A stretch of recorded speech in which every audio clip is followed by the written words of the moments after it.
আপনি মিথ্যা কথা বলতে বলতে বলতে আপনি সারা বিশ্বকে জানিয়েছেন আপনি একটু মিথ্যু। আপনি যে কান্না করেন সেটাকে বিশ্ব মিডিয়া ক্রোকোডাইল টিয়ার হিসাবে চিহ্নিত করেছে। আপনার স্বেচ্ছায় পদত্যাগ করা উচিত ছিল।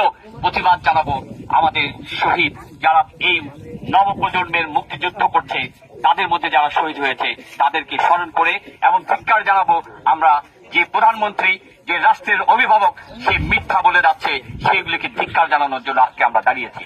আমি খুবই সংক্ষিপ্ত ভাবে বলতে চাই, আপনি এখনো মিথ্যা বলছেন। আপনি মিথ্যা কথা বলতে বলতে বলতে আপনি সারা বিশ্বকে জানিয়েছেন আপনি একটু মিথ্যু। আপনি যে কান্না করেন সেটাকে বিশ্ব মিডিয়া ক্রোকোডাইল টিয়ার হিসাবে চিহ্নিত করেছে। সঙ্গত কারণে আমরা বলতে চাই, আপনি এখন উল্টে দিয়েছেন আপনার বয়ান।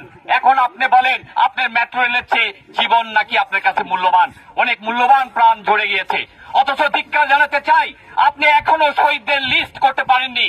আপনি